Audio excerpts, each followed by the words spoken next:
And we're back. Tom Gibson, Chuck Augustin, and we're here in Nye County. And Chuck and I are on the break talking about some of our favorite conspiracy theories. And one of mine, and actually one of the, near the top, is I'm sorry, Chuck, I have to do this. Fluoride. If you buy toothpaste with fluoride in it, you are poisoning your body. If you have fluoridated water, you are poisoning your body. If you're buying products and items that use fluoridated water in, say, your canned beets or whatever, you're poisoning yourself. Fluoride is one of the worst things you can put in your body. It is considered to be a highly poisonous toxin, and it's used allegedly for promoting dental health. Right.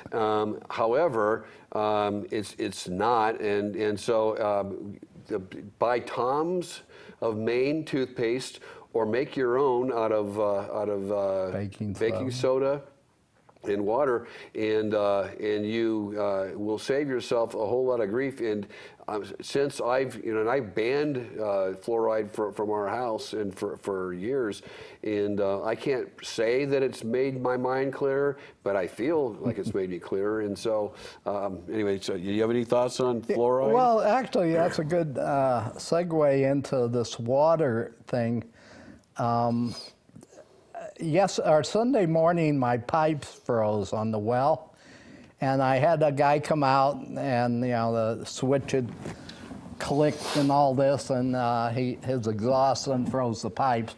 But anyway, he measured the well, and I had it drilled in '99. It was 102 feet. Now it's 120. So it's about a foot a year it's going down, and I sent an email to Greg Dan, who's a superb guy all the way around, but certainly I think the leading expert on water in this area. And he said that's about what it is all over. It goes down about a foot. Some places are worse than others. And at any rate, that's one of the many reasons we've got to protect the wells. Ray, you're on the phone. We were wondering where you were. Yeah, Ray the Flagman here. You got to let your faucet drip. I came here in '78, and I learned that the first winter.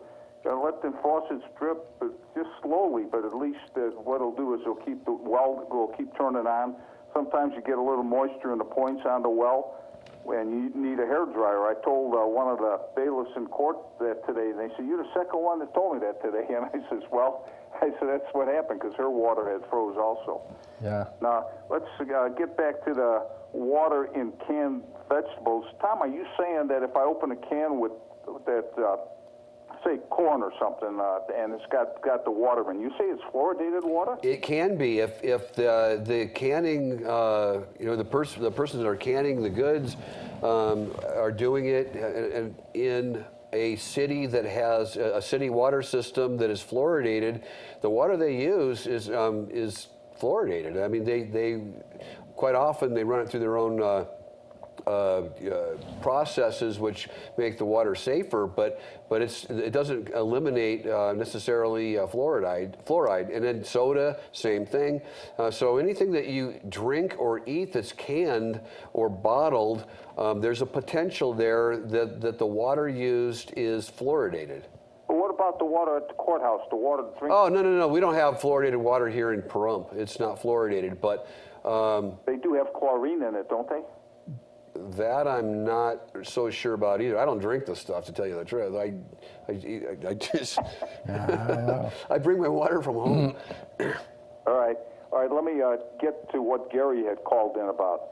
This has been vets have been telling me all this is a glorified meeting room. That's all it is. This one they put in. There was such a big ado about it when they were building. Oh my God, we're going to get this out here.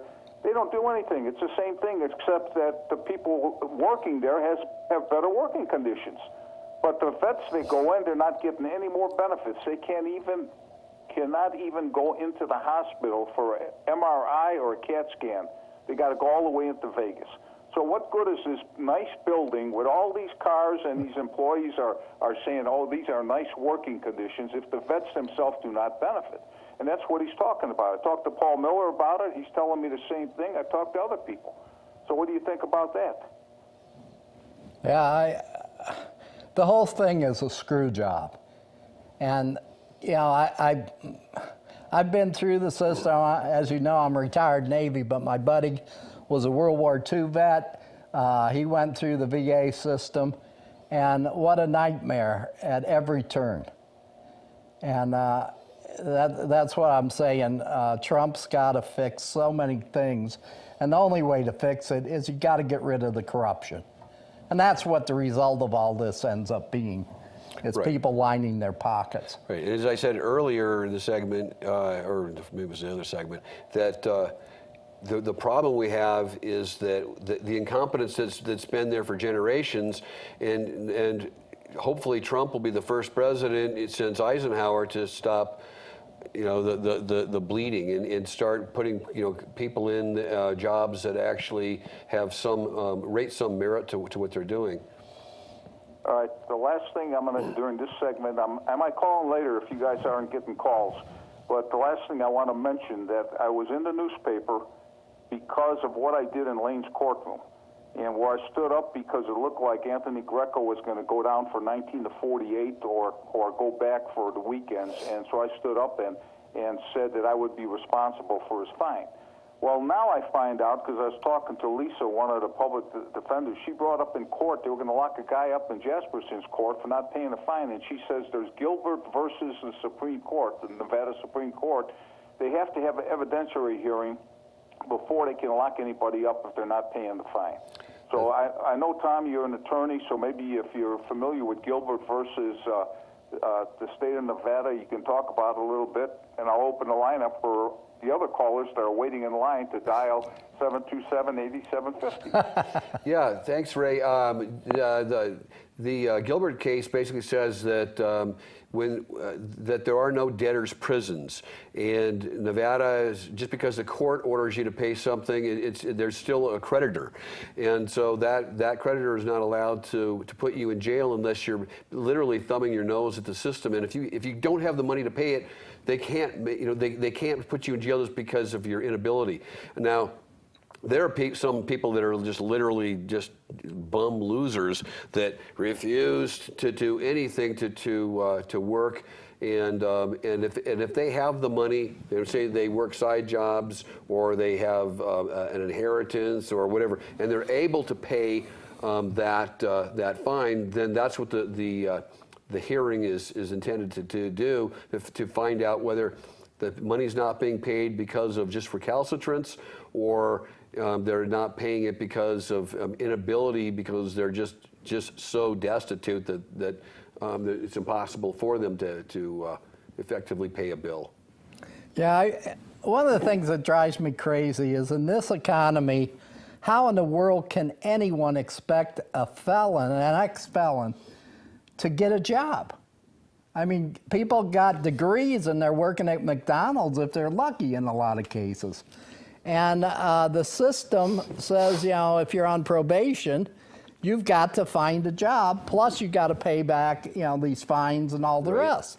So it's an absolute, you know, setting them up to fail. To me, it's as simple as that. And that's the case with Tony or Anthony Greco and many, many others. And I brought this up with the DA, and she agreed that, you know, it is something that's got to be looked at. But there again, who is going to look at? Who's finally going to, you know, look at our whole system, whether it be healthcare, the criminal justice system, the drug situation, on. And hopefully we will see radical things, which will piss a lot of people off. Right. And I know that the frustration that the courts have and prosecutors have is that our system is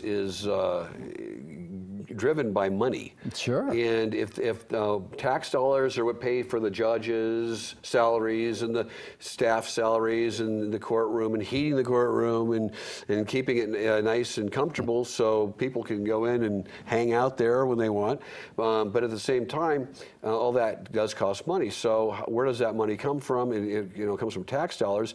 But when the tax dollars start drying up, then you have to look elsewhere, and so then you have to the additional taxation is from revenue from people being fined and court costs and fees. And so when those aren't paid, the court starts to really hurt for money because, again, courts are expensive, and it's a byproduct of a society. When you have a court, is that people have to pay for it. It's just like jails too. Put those guys in jail, put them in for life, lock them up and throw away the key. Okay, then what? Then we have to hire wardens and guards and social workers and caseworkers and people who deliver products to the prisons. And so the prisons are extremely expensive. So that's what people don't get. So then it's like, oh, we'll early release these guys early because they're costing us too much money. So it's a vicious cycle. And maybe the answer is, don't sentence people to jail for things where you have alternative sentencing options. Maybe take laws off the books that don't need to be there or be prosecuted. I mean, there's a myriad of other things that we could do to improve the system. But when people are fined, I feel sorry for the defendant to a certain point, but at the same time, I like, okay, I got to pay my taxes. You don't. You don't even pay for your attorney. You got a public defender, and so why shouldn't you do anything? I mean, you got yourself in this mess. So I mean, it's a dichotomy, and I don't know which side I just, as a lawyer, I just take whatever side my clients are taking a position, and that way I don't have to feel bad. Okay, Roxanne, we only got 2 minutes. I know. I'm going to ask a question, and then after the break, you can answer it because I'll hang up. Great. My question is I listened to Anthony's show yesterday, and he spoke of a judicial board, not the judicial bar, but a judicial board. And I was wondering if maybe you guys, if you know, you could explain that because I'm very interested in that. Okay, so I'll listen to you after the break.